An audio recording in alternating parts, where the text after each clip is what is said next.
భారత ప్రజాస్వామ్యంలో ఈ దేశం దేశాన్ని అండి. ఈ రోజు ఇక మేము మాట్లాడొచ్చు, ఇక బీజేపీల వారసత్వ రాజకీయాలు ఒకటి.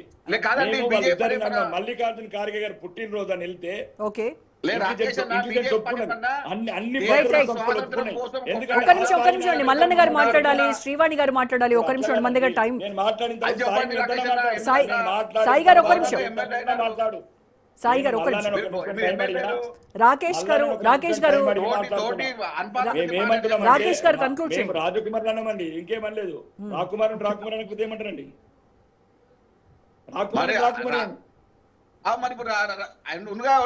అంటే మేమేమంటున్నామంటే వాళ్ళకున్న రాజకీయ నేపథ్యం దృష్టిలో పెట్టుకొని భద్రతా సంస్థలన్నీ పర్మిషన్ ఇచ్చినాయి మల్లికార్జున్ ఖార్గే గారి ఇంటికి వెళ్ళడానికి, బర్త్డే గ్రీటింగ్స్ చెప్పడానికి. Okay right. వాళ్ళు దాన్ని ఉపయోగించుకొని ప్రధానమంత్రి ఇంటికి వెళ్ళి ధర్నా చేస్తారు. ఏ స్థాయి రాజకీయాలు చేస్తారు?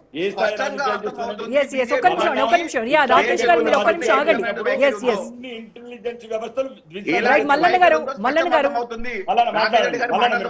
మాట్లాడండి. సాయి గారు ఒక్క నిమిషం. ఒప్పుకుంటలేమండి, మేము ఒప్పుకుంటలేము. మేము ఒప్పుకుంటలేము. రాకేష్ రెడ్డి గారు ఒక్క నిమిషం ఆగండి. కాంగ్రెస్ పార్టీ మొత్తం యువకులు సాయి కుమార్ గారు ఒక్క నిమిషం ఆగండి. రాకేష్ రెడ్డి గారు ప్లీజ్ మీ ఇద్దరు దయచేసి ఆగండి ఒక్క నిమిషం ప్లీజ్. మల్లన్న గారు మాట్లాడండి. సాయి కుమార్ గారు దయచేసి ప్లీజ్ ఒక్క నిమిషం ఆగండి. సాయి కుమార్ గారు మీకు టైం ఇస్తాను, ఒక్క నిమిషం ఆగండి. ఎస్ మల్లన్న గారు కంప్లీట్ చేయండి. కేంద్ర ప్రభుత్వం సరైన సమయంలో సరిగ్గా స్పందిస్తే యువకులు ఈ రోజు రోడ్డు మీదకి రావాల్సిన అవసరం లేదు, ఆందోళన చేపట్టాల్సిన అవసరం లేదు. ప్రతిపక్షంగా రాహుల్ గాంధీ రోడ్డు మీదకి ఎవరైతున్నారో వాళ్ళతో మాట్లాడి వాళ్ళ వేరే కావాలని మిమ్మల్ని ఇబ్బంది పెట్టడానికో ప్రభుత్వాన్ని ఇరకాటంలో పెట్టడానికో మాట్లాడట్లేదు కదా. జరిగిన నష్టాన్ని పూడ్చడానికి ఏం చేయాలో ప్రత్యామ్నాయ మార్గాలు మీరు చెప్పట్లేదు కాబట్టి విద్యార్థుల మానవతావాదులుగా వాళ్ళు మాట్లాడుతున్నారు, మీరు ఎందుకు ఆలోచించరు? ఇట్ ఈస్ యువర్ డ్యూటీ కదా ప్రభుత్వంగా. ఎగ్జామ్ ని కండక్ట్ చేయడానికి ఫెయిల్ అయిన మీ ప్రభుత్వం వెంటనే బాధ్యత తీసుకొని దానికి సరైన సమాధానం చెప్పడంతో పాటు సరైన న్యాయం చేయాల్సిన బాధ్యత ఉన్న మీరు ఆ బాధ్యతను విస్మరిస్తే ఈ రోజు యువత బయటకు వచ్చి చేపడుతుంది. దాన్ని అణచివేయడానికి ఎందుకు ఈ పోలీసు బలగాలను ఎందుకు తిప్పి వాళ్ళ మీద లాఠీ చార్జ్ చేస్తారు? తలకాయలు పాల్గొట్టారు ఆడోళ్ళు అనేది ఆలోచించకుండా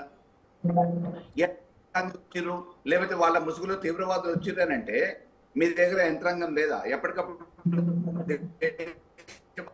భద్రత కోసం వ్యవస్థ సరిగా పని చేయించుకోకపోతే ఇంతకుముందు గతంలో ఒకసారి పార్లమెంట్ మీద దాడి జరిగింది. రేపు ఇంకేం జరుగుతుందో తెలియదు కదా. మీరు ఈ వ్యవస్థని కాపాడటానికి, దేశ భద్రతతో అన్ని రంగాల్ని కాపాడటానికి ఉన్న మీరు ఇవాళ విద్యార్థుల్ని ఆందోళనని పక్కదో పట్టేయడానికి రాజకీయాల వైపు తీసుకుపోతారు. కాబట్టి విద్యార్థులు ఏదైతే వాళ్ళకు మద్దతు ఈ రోజు దేశవ్యాప్తంగా ఉండొచ్చు. అది ఆలస్యం. యాక్చువల్ గా వారు ప్రధాన ప్రతిపక్షంగా అయిన వెనువెంటనే రైట్. మల్లన్న గారు మీ దగ్గర నెట్వర్క్ ఇష్యూ ఉన్నట్టుంది. రైట్, నేను శ్రీవాణి గారితో మాట్లాడుతున్నాను. సో మల్లన్న గారు మీది నెట్వర్క్ ఇష్యూ ఉంది. Right, okay. Srivani garu, so NEET paper leak అయిందనేది వాస్తవం, మనందరికీ తెలిసిందే. దాని పరిణామాలు ఎలా ఉన్నాయో కూడా మనం చూస్తూ వచ్చాము. అందరూ ఆరోపణలు చేసుకున్నారు. అంతటితో అయిపోయిందా అంటే లేదు, ఇవాల్టి వరకు కూడా దాని తాలూకా ఇవన్నీ కూడా మనం చూసాము. అంటే ఏదో దానికి సంబంధించినటువంటి వాళ్ళని రిమాండ్ చేశాము, మళ్ళీ రీ ఎగ్జామ్ పెట్టాము, రిజల్ట్ వచ్చింది. ఇందాక శేషు గారు చెప్పారు, నాయకులు వెళ్ళి కలిశారు, షేక్ హ్యాండ్ ఇచ్చారు, కంగ్రాట్స్ చెప్పారు, అంతటితో అయిపోయింది అని అనుకుంటున్నారు కేంద్ర ప్రభుత్వం. కానీ దీని తాలూకా ఇంకా ముందు చాలా చూడాల్సి వస్తుంది.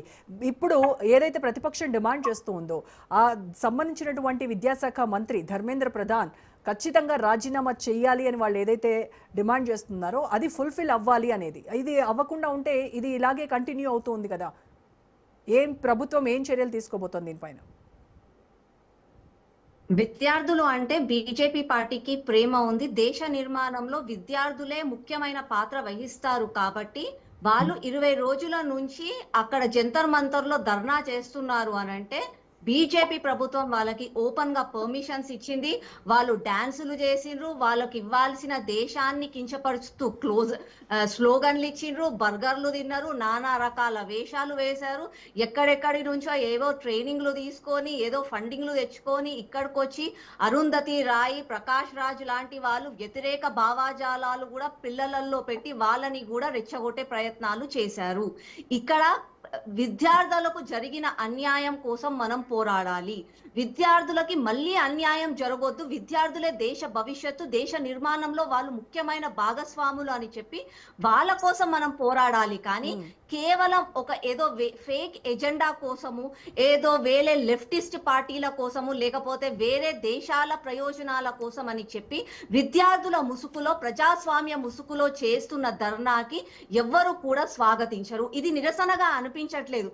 కేవలం కొంతమందికి నరేంద్ర మోదీ గారు, బీజేపీ ప్రభుత్వం ఎక్కడ ప్రపంచ వ్యాప్తంగా విశ్వగురువుగా మారుతుందో అని చెప్పి ఎన్నో రోజుల నుంచి, ఇవాళ కొత్త కాదండి, బంగ్లాదేశ్ లో, నేపాల్లో, శ్రీలంకలో అయినప్పటి నుంచి పగటి కలలు అంటున్నారు.